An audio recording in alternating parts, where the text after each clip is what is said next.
We're here. It looks like we're live, and this is an amazing googly thing, but we are here, and we do have some wonderful guests with us. We have Nina McKissock, author and hospice nurse, and we have Daniela Norris from Switzerland. Daniela is part of the International Grief Council and also an author. So, ladies, why don't we go ahead and start the conversation while we're waiting for the others to get in. The question we're asking today is, how do we deal with death? And it's a very broad question, and we know everyone will have a different answer to this. So, Nina, would you like to start us off? Right, thank you. How do we deal with our own death? Is that the perspective? Well, it's quite a broad question, so we're leaving it up to you to answer it in whatever way you feel called to answer it, because it could be answered in so many ways, and each of us brings such a unique perspective. So whatever way you feel called to answer it. All right. Since I'm a hospice nurse, and I do have to have a type of agenda for the alleviation of symptoms. That is the first thing that I do as part of the team, the specialized hospice team. So dealing with death, we have to have a really wonderful, very complete assessments of the person and where they are in their disease. And this also includes the psychosocial part, where the family is. So as far as, and we have to remember that there's so much going on within the family that when we're dealing, per se, with an imminent death, that everyone has their own style of coping, and they've been through many deaths by now. They've had the diagnosis, which is a death of expectations. They've had the weakness of their bodies, which they experience many deaths before they get to the one where they've left their body. There's no more breath. So how do we deal with it? With me, it's from a professional standpoint, there's a plan of care, and then we have to have the entire family involved with it and understand it. Keep them safe from harm, physical and suffering, physical and emotional suffering. Yes, thank you. The hospice is definitely a unique perspective, and Patty and I have just done a wonderful set of interviews with each of the hospice team members that we'll soon be releasing this for everyone out there who doesn't know what hospice is and is looking for help, because really this team of professionals are experienced and they know just what dying people need, and also how to help the families, because it's often the families who have more trouble with death than the actual people who are dying do. Mm-hmm. So we'll move on over to Daniela. And Daniela, how, from your perspective, do people deal with death? My perspective is maybe that of firstly, past life regression therapist, life between lives regression therapist, but mostly of someone who is a skeptic, is a very grounded person, and until I lost my 20-year-old brother in 2010 in a drowning accident, I didn't really think about the other side, about what happens after death. But after I went through my personal experience of the death of a loved one, of grief, of shock from the death of a loved one, which is the opposite maybe of somebody who dies in hospice care, somebody who dies suddenly and unexpectedly, a 20-year-old strong young man. And that's what opened my mind to the possibility that there's something beyond this life and something beyond death. And I think once we realize that just possibly death is not the end, perhaps it's a new beginning, I think our grief becomes lighter as a family member, as a friend, as somebody who cares about the person who died, whether it's a sudden death or it's an expected death. when you open your mind to the possibility that the journey continues, you look at it in a totally different way, and although it doesn't make you miss the person less, it doesn't make you any happier to leave your loved ones behind when you're about to pass on to the other side. The possibility that you're just continuing your journey, that you're just changing form, you're going to be different, or your loved one is different now, they're not gone. And they are there for you if you are willing to explore the possibility of continued relationship with them on the other side, through love, through meditation, through prayer, whichever kind of communication you feel comfortable with.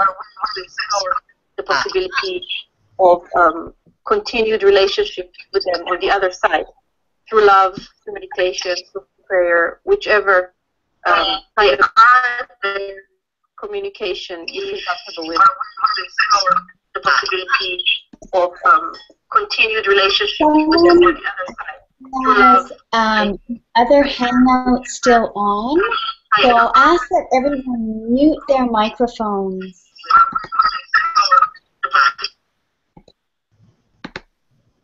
Yes, okay. That may be me. Very good. Very good. So we have the whole panel here now. Thank you everyone for your patience, our viewers, and congratulations to our panelists who've all made it over into the new Hangout. We may be missing Terry Daniel isn't here yet. Patty, I'll work on getting Terry in, and we've heard from Nina. And we've heard from Daniela. Maybe we'll go over next to Suzanne O'Brien, who's a death doula from New York City. And the question is very broad. It's how do we deal with death? And we're really putting this open to however you want to answer it. It's such a broad question. So really answer it in a way that you're called to answer it based on your area of expertise. And who are we waiting for? Answer. Suzanne, are you ready to answer this question? We can't hear her. Can we hear you? Can't hear you. Okay.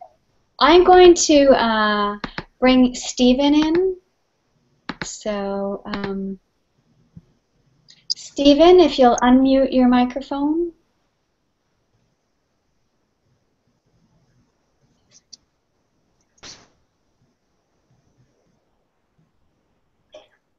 If you move your cursor to the top of your screen, you may see a little microphone, and you can click that. How's that? There, I think we got it. Wonderful. Okay, so I'm live and everybody can hear me? Yes, yes you are. Awesome. Remind me of the question. How do we do death? How do we do death, and how do we deal with death? And well, we want your perspective because we know it's different. Yep. For me, our relationship with death is a very poor one. And we've banished death to the morgues and the hospitals, out of our homes and out of our reach.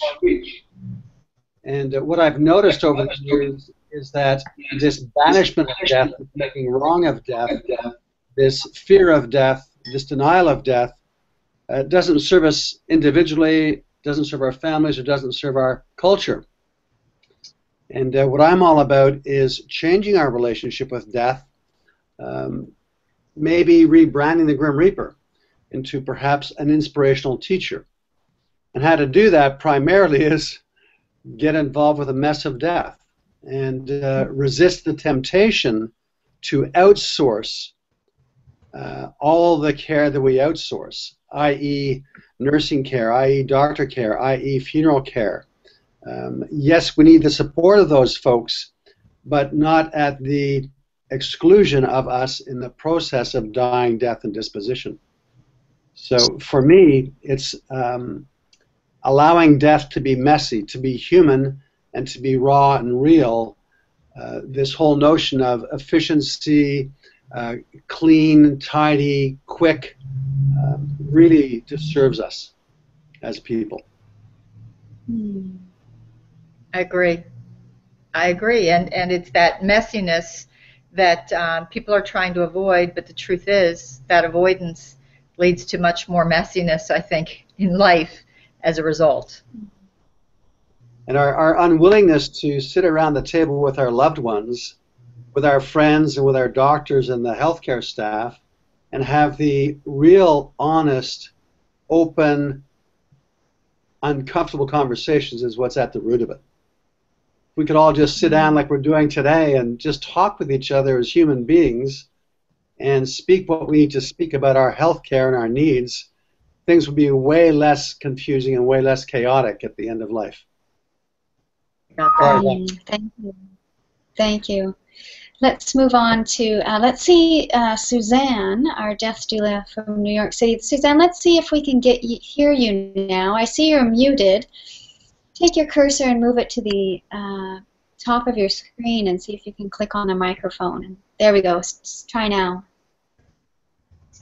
Okay, still no sound from you, Suzanne. I'm going to work with you behind the scenes, and we'll move over to Terry Daniel, who's the producer of the Afterlife Awareness Conference, a reverend, and many more things. So, Terry, can you see your microphone there and click the unmute button?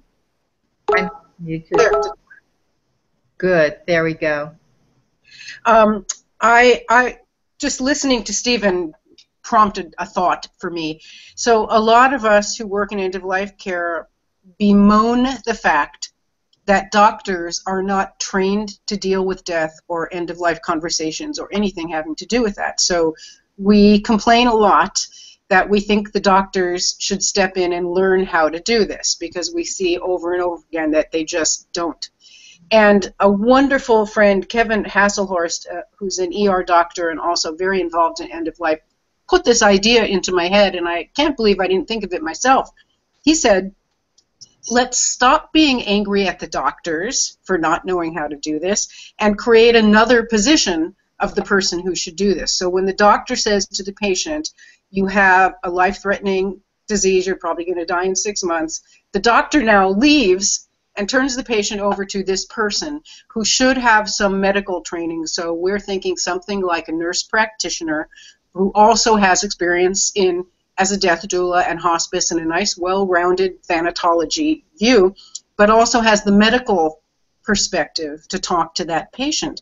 Because the doctor, we should probably just leave them alone and let them do their job, which is to be like a car mechanic. They want to fix the car. They're not going to tell you the car is broken, go get a new car. They're going to just keep fixing it and fixing it. And so I have learned how to let go of my burning desire for doctors to be different. Isn't that great when we finally let go of a burning desire when we fight with reality, because that's the way it's been for so long, we can find some ease perhaps. But I find it interesting, along with your willingness to let it go, right about that time, at least in the States here, comes a new provision in Medicare that is now beginning to pay doctors for having the end-of-life conversation. It only may be about $50, but maybe all the angsting you did, Terry, helped bring about this new thing where doctors are beginning to have these conversations. Sometimes you look at the economic motivations, that may be it, but maybe we're getting there somehow. I would like to think so. At least it's giving doctors an incentive to have a billing code to spend an extra 15 minutes to talk to the patient. But the problem is the doctor doesn't know how to have that conversation. Right. And I've seen it happen with so many patients who are just come out of there feeling worse. They have no hope. I mean, many of the doctors won't even refer to hospice. I heard a doctor the other day with a man with end-stage congestive heart failure said to the patient, to the family, I don't refer people to hospice until they're in the last 3 days of their life. Oh. And I wanted to say, dear.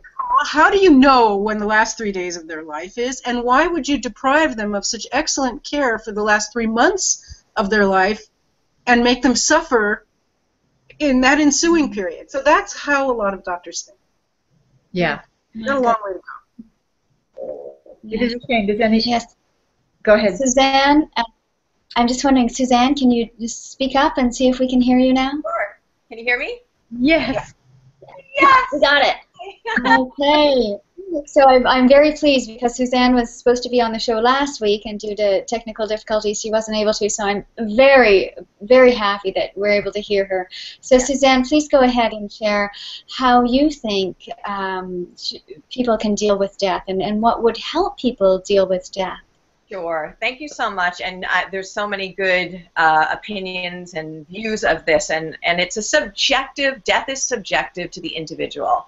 However, what I do right now, you know, my doula training that I have has 3 different levels, and I have to tell you that level 1 is a global outreach to teach that skill. Terry had mentioned that we've lost this. You know, hospice has only been around for about 50 years as a recognized organization. 50 years. We were dying for a long time before that. So I have this phrase of taking death back, making it natural, and I think Stephen referenced that, you know, in his way of magically saying that. Simplify it again. It's a natural part of our life's journey. But for me to go out and to teach people the skills, number 1, of caring for their loved ones, what death looks like, because we don't even know what it looks like anymore. And so kind of demystifying that fear that's surrounding the death that we see in society right now that is paralyzing people, and it's literally bringing people to the 3 days left, if that we bring in a team to help us. So what I would say is one of the best things you can do is talk to your loved ones, your family, your peers about death being a natural part of our life's journey. I think we've really gotten that wrong in the last 80 years. We've pretended it's optional. We pretended it doesn't happen if we don't talk about it, and it's created this mess, beyond a mess. So talking about the skills, talking about it being a natural part of our life's journey, and again, what I would want is empowering for me to say to my family when the time comes, these are my wishes, and knowing that they're going to be respected, and having the skills given to the family to be able to care for me at home, because that's very frightening to them. They don't know what to expect. You know, I think that's the way we have to bring it back. Death is a natural part of our life's journey. It doesn't have to be feared. In fact, it can be sacred and special and beautiful, and I think that's the conversations that have to get going out in society. So pick it for yourself, but let's open up the conversation. Let's talk about it. What is the fear? Is there really a fear that's out there? I'm not so sure. I don't think so. It's interesting you say that. I think if there's any fears out there, I think more people are less afraid of dying than they are of suffering prior to. And I think there is a big difference between pain and suffering, and at least in this country and the Western culture, we have the ability to deal with pain, physical pain. Yeah. But there can be suffering elsewhere, suffering in terms of like what all of us have experienced when we've been with people at the end of life. And speaking of that, that might bring us to another question. Being with people at the end of life, how do you deal with that? I know from a hospice perspective, it's very much meeting the patient where they are. Yes. Tell us a little bit about your experience with that. And Misty, you know the rotation a little bit better than I do. If you could help swoosh on to the next. Sure. Okay, should we start with Terry? Terry, would you like to tackle that one? Being with somebody at the end of life. And Terry, you're muted, so you might want to unmute, or maybe I can help you do that. I got it. Okay. Yes, being with somebody where they are.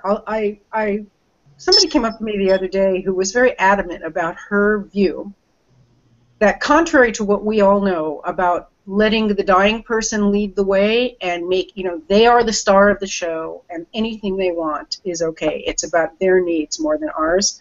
She came up to me and she said, I don't agree with that. I think it's about our needs too. And if we want the dying person to wake up like, hey, Mom, Uncle Sid is here, then Mom should do that because it will make Uncle Sid feel better. So there's a lot of misunderstanding out there. That's just such a bad, it's a great example. What I do with dying people is very mystical. I try to be where they are in a metaphysical way by sitting with them and breathing with them, by synchronizing my breaths. with their breaths in a very meditative space. And in doing that, you can really connect to their souls. And it's not always possible to do that in a clinical setting, but I think that part's really important. I also think that we think it's quite beautiful to bring in a harpist and play beautiful music and read them poetry or the Bible or whatever they like, but if we don't know what they like and a patient is unresponsive and can't tell us, we're doing them a great disservice. And I've seen a lot of people in hospice, the patient is, in their 90s, and they go, oh, well, this patient, because he's 90, probably really likes big band music from the 40s. And for all we know, that music makes that person just want to scream. So I think it's really important that we have spiritual care intake process so that we find out what would you like on your deathbed. Do you want harp music or big band music? Television on or off? Windows open or closed? We lack a lot of that information.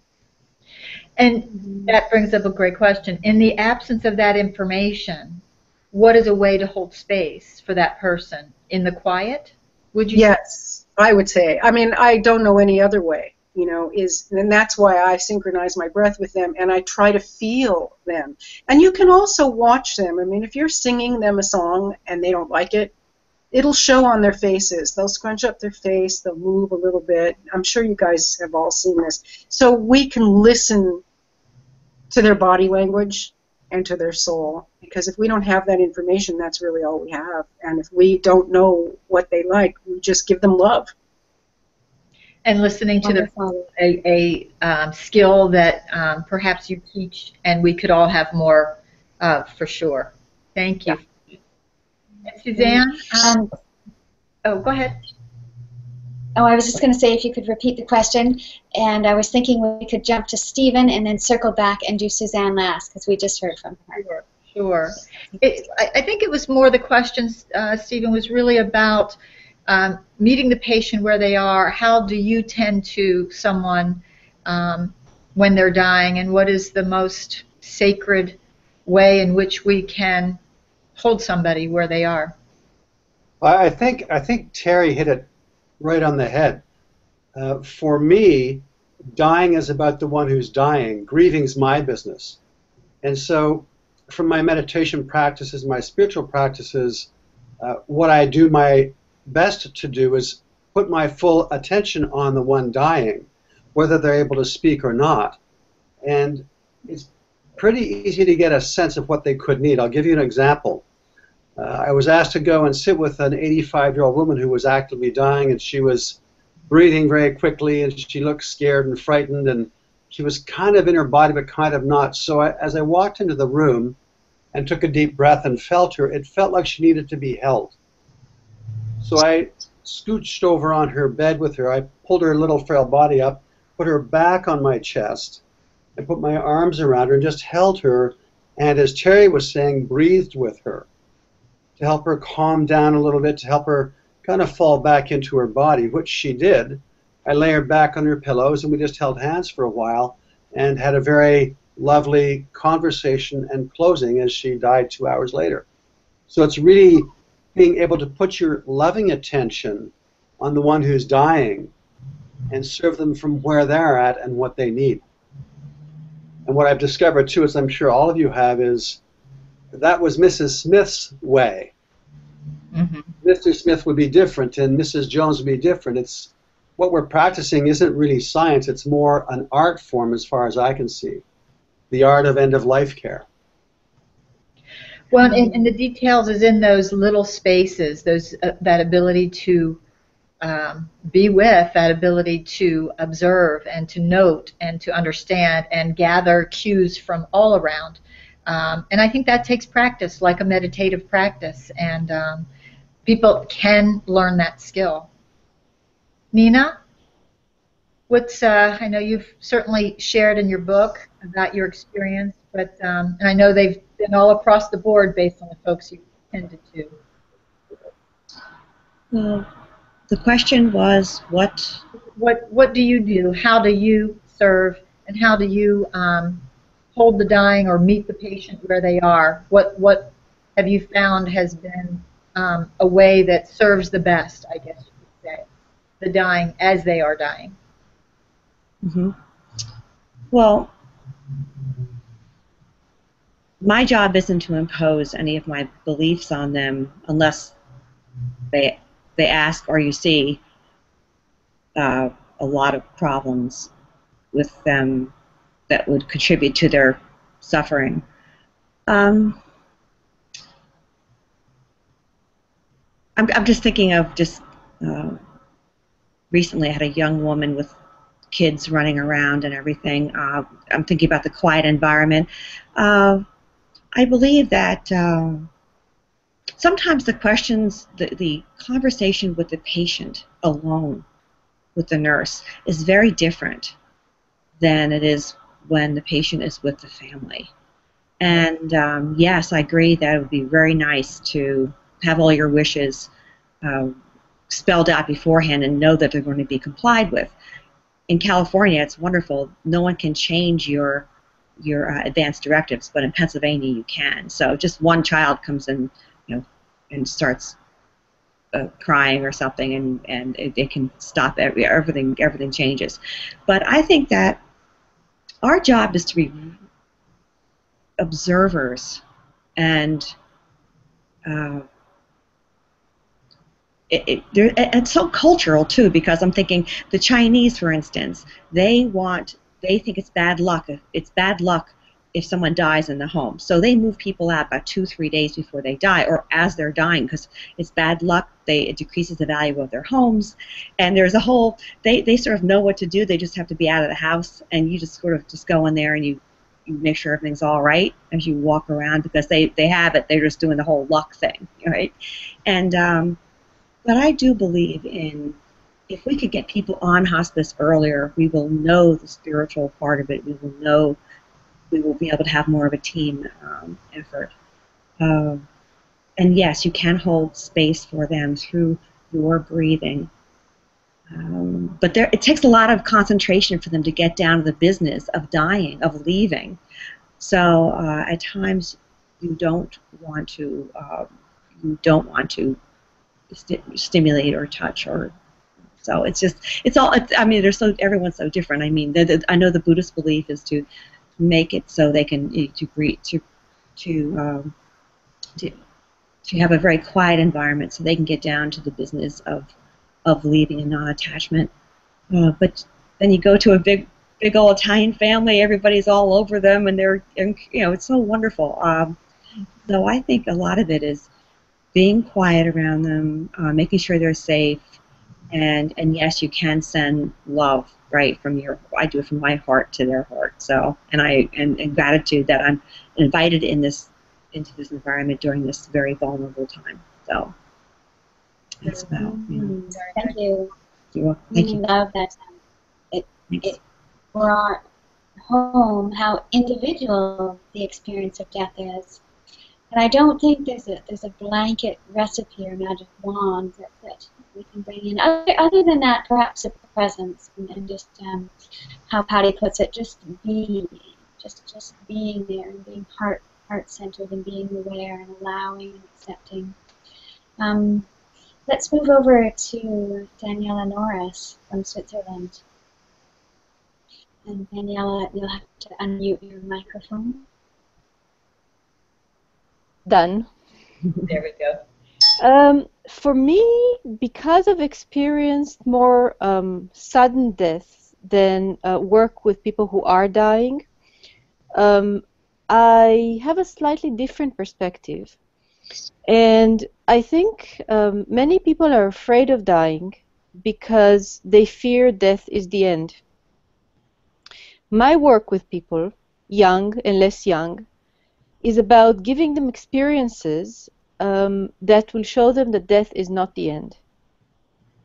And once you open your mind to the possibility that death is just a door opening to a continuation of some kind of journey of your soul, of your spirit, or whatever you believe in, whatever your religious belief or spiritual belief is, I think the fear of death is less strong if you've experienced a past life regression, if you know somebody who experienced a past life regression or experienced something that perhaps shows that you lived before and that you will live again.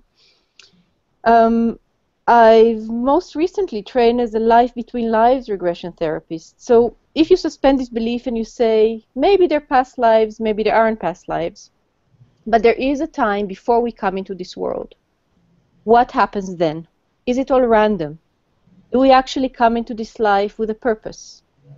Have we achieved our life's purpose? Do we know what our life's purpose is? So I think by helping people explore these questions before their moment of dying, sometimes years before the moment they die, sometimes very close to their death, because some people are interested in these questions only when they're ill, only when they've lost a loved one close to them, suddenly they become interested in this. And by helping them explore this whole spectrum and come to their own truths and proofs, because I never would impose what I believe on anybody, but if people have their own experiences that have to do with something beyond this life or before this life, the fear of death suddenly evaporates. And when they will be on their deathbed, the only thing that is certain that we all die at some point. We never know when that point comes, but we all know we are going to die at some point. If we've explored these questions, if we've read about it, if we talked about it, if we've prepared for death in a way, because in a way we prepare for everything. We prepare for school, we prepare for university, for a marriage, for buying a house, but we don't really prepare for death as much as we do for life events. My view on it is the more preparation we have for the moment of death, the easier and the less scary this transition becomes. Very nice. And that exploration can take place in many, many different ways. You know, something struck me as you were speaking that I thought might be a good question. I don't know, Misty, where we are on time, but maybe we have a little bit more time for another question. But I want to bring it around back to Suzanne to give Suzanne an opportunity, and then I do want to address the question of just because I put it out there to our followers that would be asking, how do we cope after we've lost someone? So that's also part of how do we deal with death. That's after losing someone is a big part of that. So. Go ahead, Suzanne. Okay, thank you so much, because this is such an important piece to life, and the training that we give is meeting the patient and the loved ones where they are. However, meeting them where they are when they first get a terminal diagnosis and meeting them through the journey in those different phases, and that's how our doula training, my doula training teaches people in that first initial shock phase, what we call, it's very, very different from meeting them when they're in the transition phase. And sometimes we actually go back to a shock presentation because we have the middle stabilization phase where we call getting the work done. The suffering you refer to, Patty, pain versus suffering. Sometimes there's this emotional suffering, meaning I didn't accomplish, or I have regrets, or I need to have a conversation and give forgiveness. And that's very important for us to help assist. If you're ever in doubt, this is what I tell doulas, and this is holding the space, is listen, look for cues, and just use your intuition. It will guide you. So it's very different to meet people through their journey, and again, this goes back to if we can start preparing for end of life way ahead of time. We should be preparing for it the whole time, because that means we're living fully. When the time comes, my goal is for us to be able, for myself and everyone else, if that's appropriate, to say, okay, it's my time in this really peaceful way because I lived that full life. So meeting people where they are, and not only them, but meeting their loved ones. And a little trick that helps really well with families that, again, somebody had referred to the family saying, well, we want to do it this way, is that love, this is about the person that's dying. And it may be very different what we would want from what their wishes are, but really loving and supporting them is doing what they would want. And usually that gets people to say, wait a minute, okay, I hear that, and I'm going to support my mom. But if we start those conversations early, and we tell people why we want what we want, and we live fully, I think we're going to get this thing. We're going to win. We're going to get this death thing down, huh? We're going to take this thing called death back and do it well. Yes. Sounds wonderful. Great. Great. I just want to give a shout out to our viewers. We have a few new viewers with us. Dan Weeks, thank you for joining us. Roland Takaoka, a longtime supporter. Sarah Pronomo, this is a new follower. Eddington Presbyterian. So thank you everyone for coming on over as we have a little bit of technical difficulties. And please feel free to comment in the comment stream. There's a few comments in there now. We may get to them, but before we do, I would like to address the question of how do we cope after we've lost someone. Terry, would you like to start with that?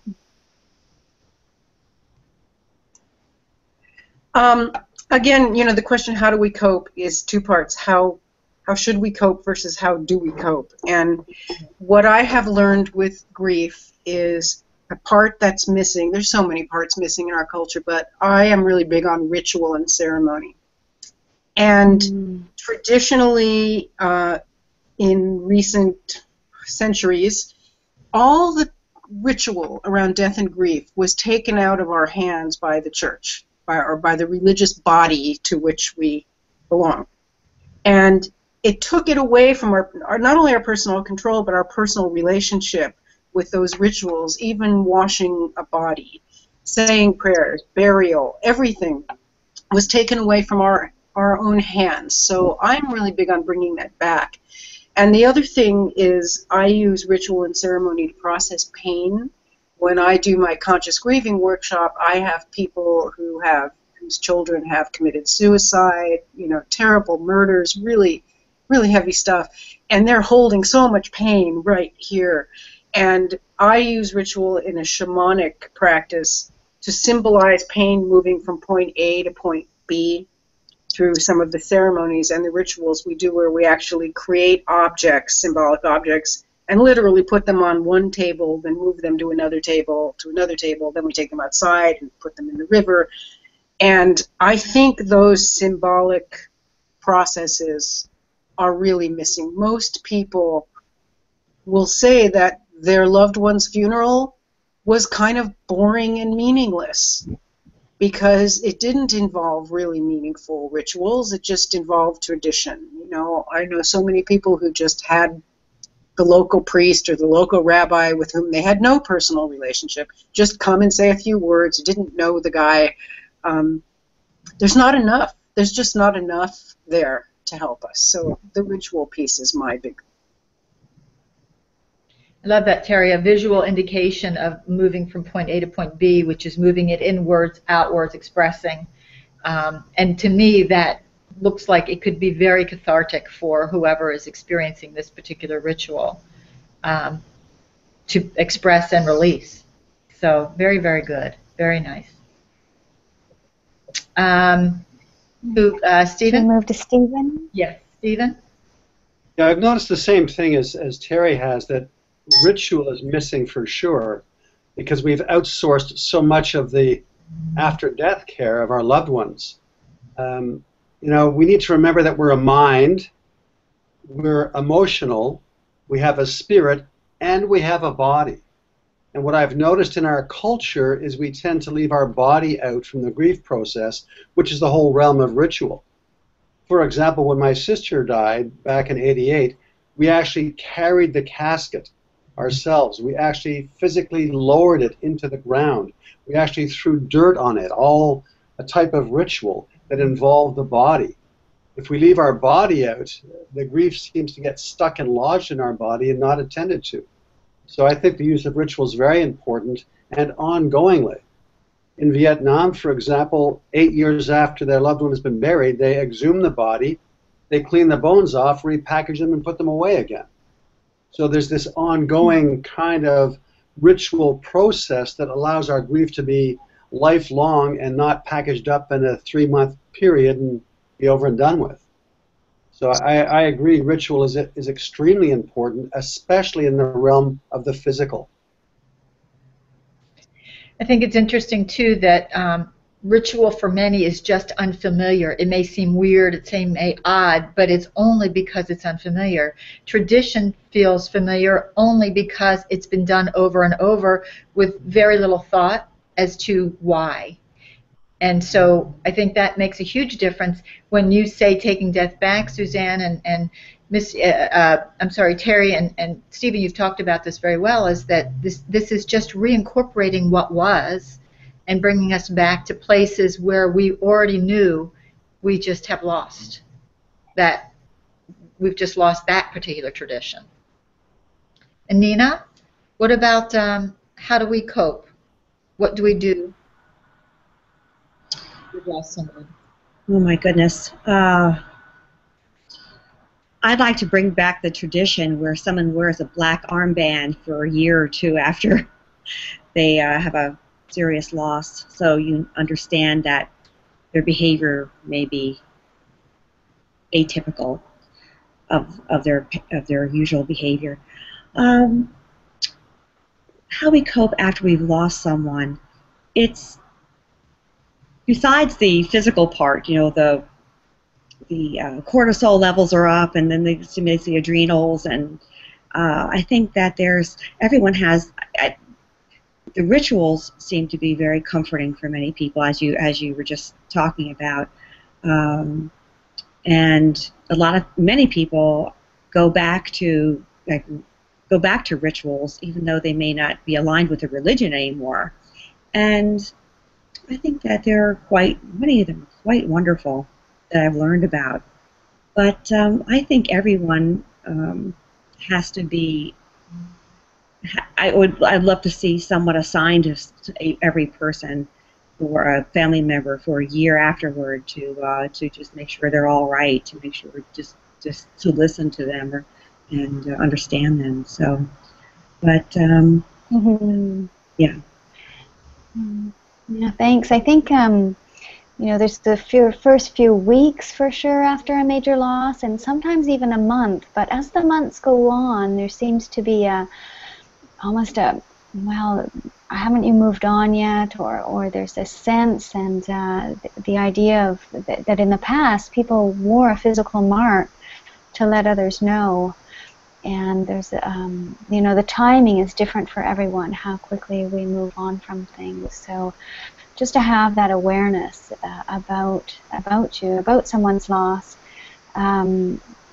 it is a special thing. It's an active being again, isn't it? You have to move on.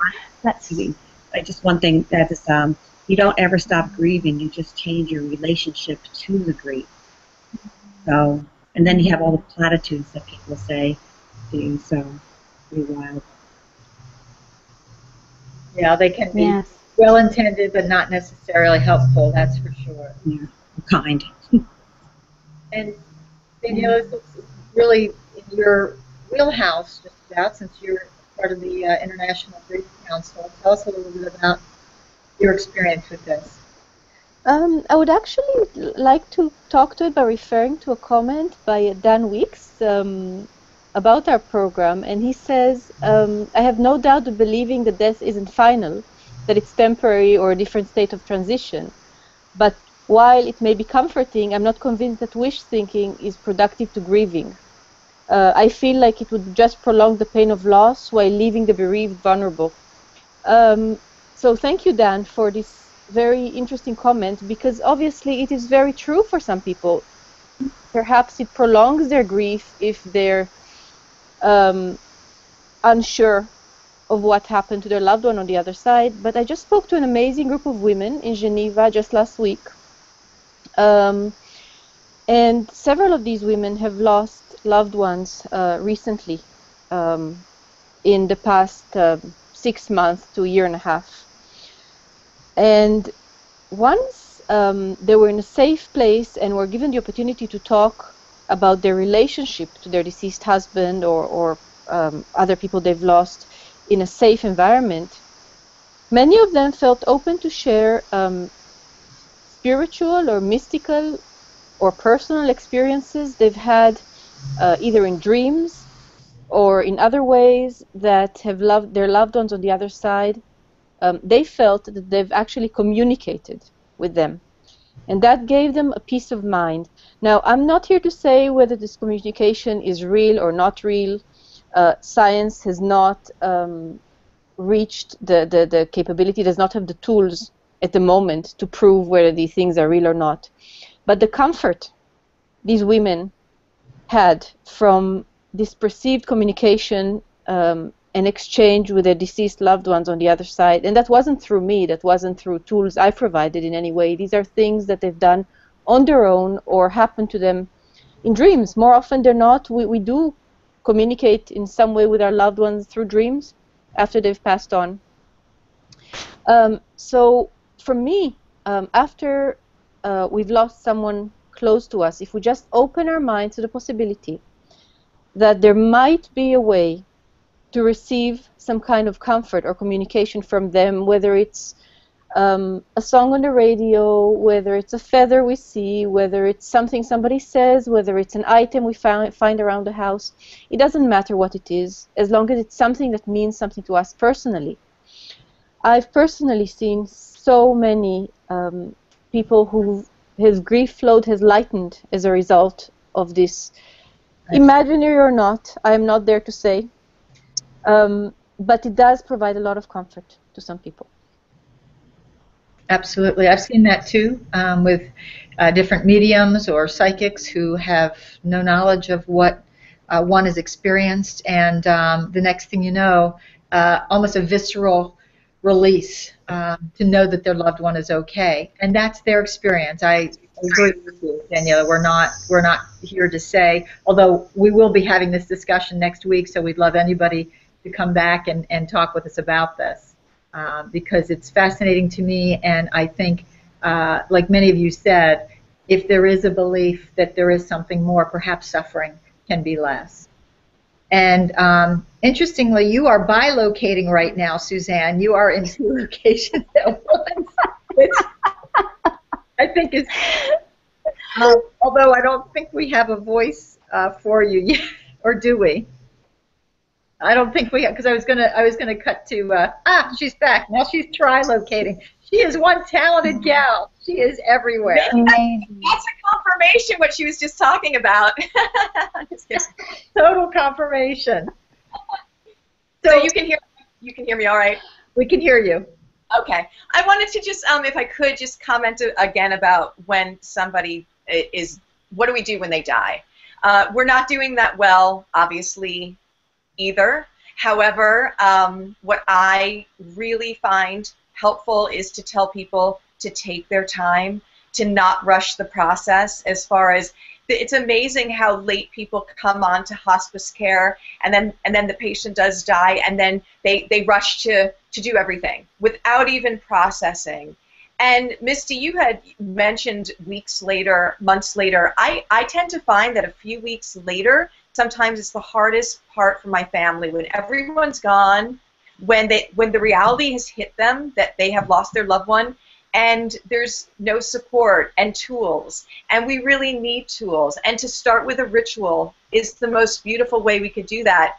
And we should do that before the person dies, is have that plan in place, even have it the person dictating what ritual they would like. That makes it really empowering again and special, but it starts our grieving process and the beauty of it. And there is, and I'm sure most of you have heard this, there is a movement to have services about a month out from when somebody dies. Now, of course, culture and religion comes into play, but some people are waiting a month so that they can actually settle and be present and have more of a celebration. I find that so healthy. I've seen it just be so healthy for the individuals that are doing the grieving, and it's more of a celebration because everything else is quite rushed, and you have the pastor who hasn't even maybe known the family. So there's different ways to do things. So my thing is, take our time and don't rush. And I think that's beautiful. That was a very conscious decision in my family. There was no way within 3 days I was ready to do anything for my mother. This woman who was bigger than life wasn't going to be all packed up and wrapped up in her little coffin and, right. cremated within those 3 days. Now, whatever needed to take place as far as with her body did take place, but it wasn't until about 2 months later, especially since she died right before Christmas. 2 months later till I found that the time, the quiet, the presence to be able to really reflect and put something together that really, I would think, honored her and honored her wishes rather than just rushing through it. So I totally agree. Totally agree. And well, I want to. Oh, go ahead. Well, I was just going to wrap up. Did you have something else to say?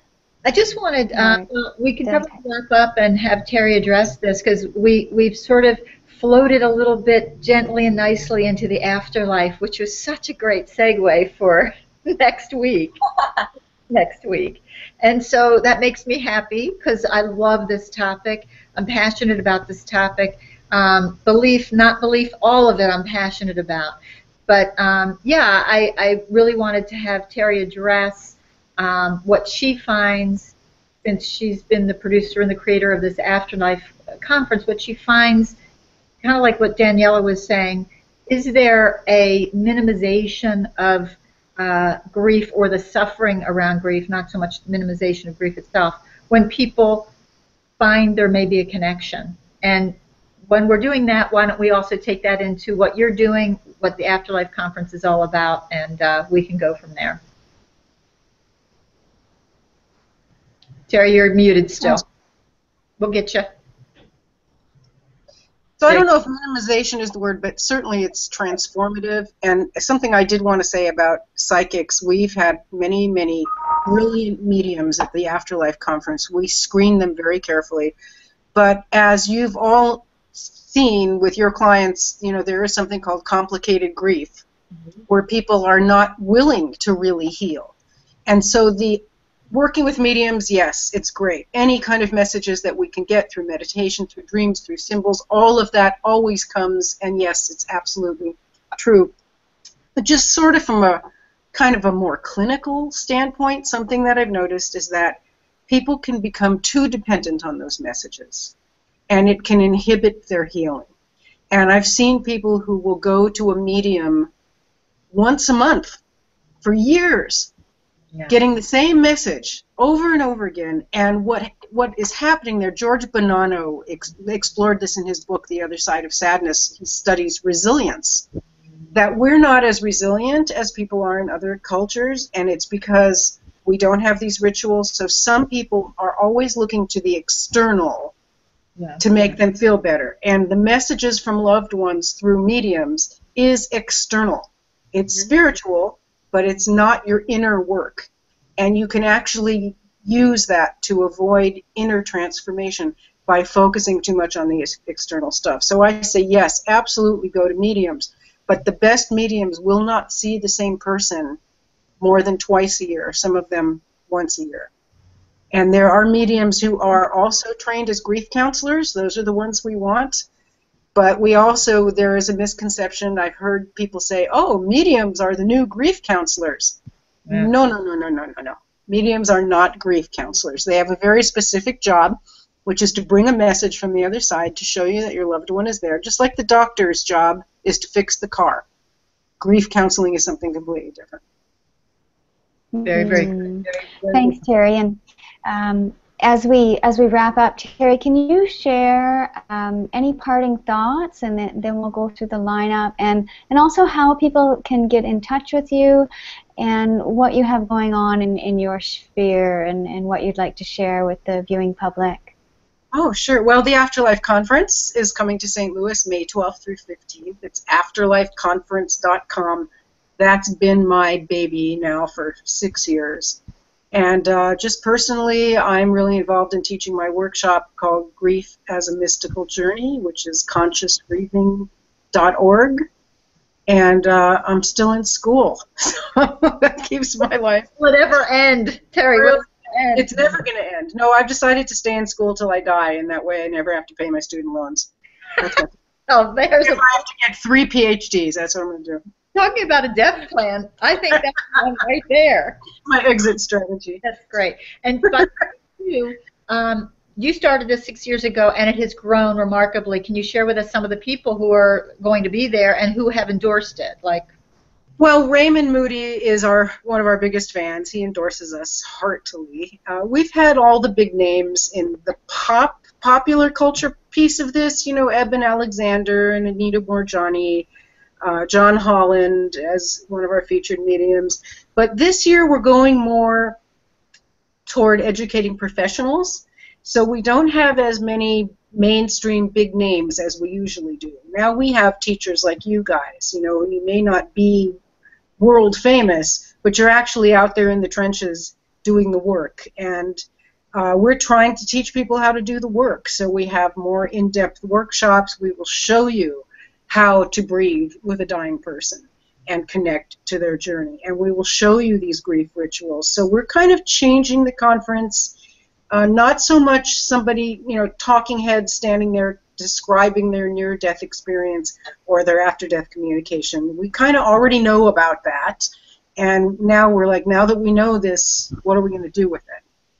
So this year we have a couple of wonderful shamanic practitioners teaching end-of-life processes. I'm trying to think, I can't remember. A lot of people with energy work, shared death experience, William Peterson. Oh, and Bishop John Shelby Spong, who is my biggest hero in the world. If you don't know who he is, Google him. He's an Episcopal bishop who speaks out against biblical literalism and how belief in hell has crippled so many people in their otherwise meaningful spiritual journey. So we're excited about having him. Very interesting. There's also another site along those lines called brazenchurch.com that basically talks about how Christianity has been hijacked, and they're got a small but mighty group of people trying to set that straight and get people from being so crazy. So kind of neat. Yeah, there's a lot of that happening now, which is great. That's good. And as this happens, everything gets polarized, so it always seems like it blows up. But there's all sorts of great stuff happening. And Suzanne, speaking of great stuff happening, you are like on fire out there in New York with your training. Thanks so much. I mean, what we do, we've just gotten such a great response from everyone. And New York is my actual birth home, but it's also a great place to hold these live workshops. But I also have online workshops that I teach globally. So, and they're free. Level 1 is free. That is for family caregivers. That is for people who want to learn those basic skills, again, on how to care for someone who's dying. So I really encourage everyone to spread the word about that. And then I do train end-of-life doulas that are certified that can actually do this as a profession. So there's 3 different levels. I do live ones in New York, and the next one's coming up in March 11th, 12th, and 13th, and also May 20th, 21st, and 22nd. And I go on the road too. So I'm online, or you'll never know where you'll find me. So I do want you to just know that you can go to the website, and there's always access to a training. And I have to tell you that no one's ever denied a service or a training for any reason. We make it work. If there's somebody who needs it and can't afford it, wants to do the certification, we make that happen, and as well as services. So SuzanneBO'Brien.com, and we're open to any questions and support that you need. Perfect. And we can put your all of your websites in our show notes after the fact. I'll be glad to do that. And okay. You so evidenced today. You are online, on the road in New York. The 3 of you showed up here as proof that that's yes. what's happening in your universe. Glad to have you, Susan. Always wonderful, Suzanne. Thank you so much, Patty and Misty.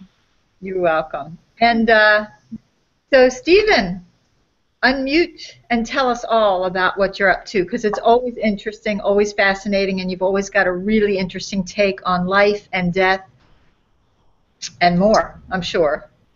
Well, I'm currently finishing off my 2nd book on the topic of death. This one was inspired by my brother's recent passing in September after a 6-year run with cancer. And the title of the book is Kimo Sabi and Tonto, Riding Side Saddle with Cancer. And it's a look at the internal family dynamic and what really happens around cancer and the fight against cancer in a family. So that'll be coming out sometime this fall. It's a little on the raw side, it's a little bold, but that's my style. I'm also working diligently with rural communities here in British Columbia, because our rural communities are not at all prepared for the wave of death that's coming their way, as our seniors and our elders leave the expensive centers like Vancouver and New York and Toronto and other places and head for the rural areas that are more affordable. So I'm really working hard with our local mayors and councils to help them prepare their community for the end of life that's coming their way, to support hospices, to support hospitals, to support corporations, and realizing we got some work to do over the next 15 years, so let's get at her. So I'm available at www.embraceyourdeath.com. And as is the case with Susanna, I've got an online training program called End of Life Guide Training, getting at the same issues, preparing people to have the conversations, preparing people to coach others, preparing people to work with people who are dying. So we're busy, and I can't wait to get that book out there. It's going to be great. For anybody who did follow, as I did follow your journey with your brother's death, it was open, it was raw, it was real, and it was quite beautiful. It was really quite beautiful, and I think you shared very beautifully about the family dynamics. Sometimes, wanting to kind of like, kind of wonder why this could all be and how did I get in this family sometimes, and it was all beautiful. Thank you so much. Thanks to both you and Misty, Patty. Thank you. Oh, you're so welcome. And Nina, you've had quite a run with your book.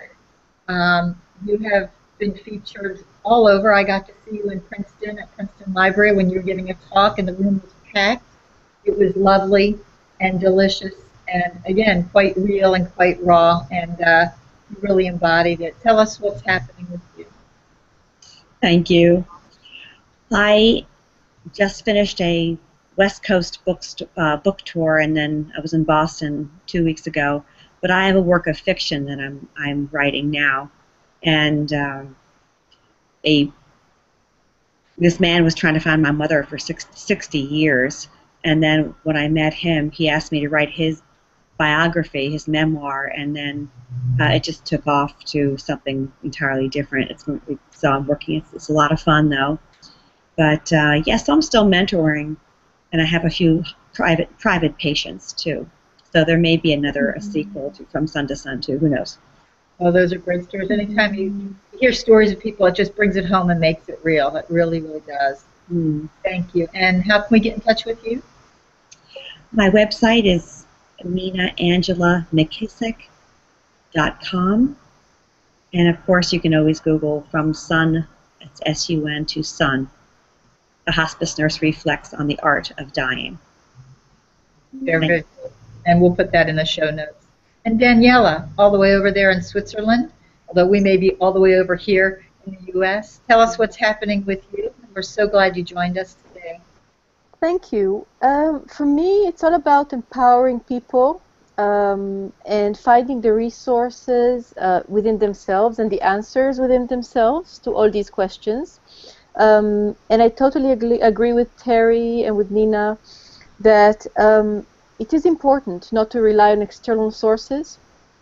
So I wrote a book called On Dragonfly Wings, A Skeptic's Journey to Mediumship. That's me, the skeptic. And I noticed that many people are actually not comfortable with the non-fiction aspect of past lives and of communication. So I decided to bring it to them through fiction. So last month I had a novel out called Recognitions about the possible role of strangers in our lives. And I'm currently working on the sequel, which is called Premonitions, and you can probably guess what it is about. Wonderful. We didn't know this. So terrific. When the new book, the one that you're working on, when will that be out? 2017, but I need to finish it first. Of course. Of course. I have a premonition that you will.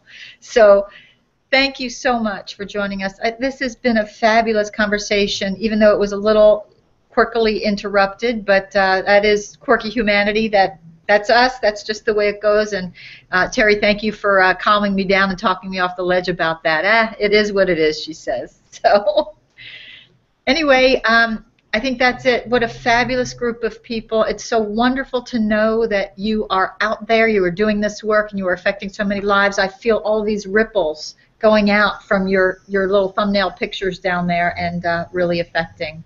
Misty, over to you. I'll let you take us out. Yeah, thanks so much, everyone. This was a really great conversation, and all of you have such unique perspectives and such great offerings. And I see the threads of commonality, and we're all human. We're all here living lives as we hope to, and hopefully to the best of our ability, and we all will die one day, and that's what the Death Chicks are about. We're here to talk about it. We're here to put it on the table and have a darn good look at it and to swallow it. And when we do that, it makes our life that much better. One little thing before we go, you're all free to go to the event and comment and see the people who did make it over live may have left some comments, so you're free to interact and share a little bit more or your web addresses. And if you don't do that, Patty and I will do it for you. So thanks again, everyone. I don't know, all the best. We'll see you out there, and we are connected, and we hope that all that you've brought here have really helped to enrich our viewers' lives and come to a better understanding of it, because that's what we're about. Thanks, everyone. Patty, I'll let you hit the stop broadcast button. Okay, and one last thing I meant to say is if you're over on Google+, please hit the follow us so that we can get ourselves up to at least 200 or so we can get some stats and really find out a little bit more about what everybody wants. Also, I'm excited to share with you, we're going to be talking about in a little bit, that Misty and I have our first product out there, which is our hospice series. We interviewed folks about hospice over the last couple of weeks. We wanted to make sure that those people who are making that decision, many times they don't know who's coming into their homes to take care of them. So we wanted to get a chance to let people know and begin to get those early referrals if that's what people were choosing. We wanted people to understand who was taking care of them. So that'll be out shortly, and we'll tell you more about that. All right, everybody, take good care, and we will see you next time. Thanks again. Bye, everyone. Thank you. Bye, everybody. Bye. Bye.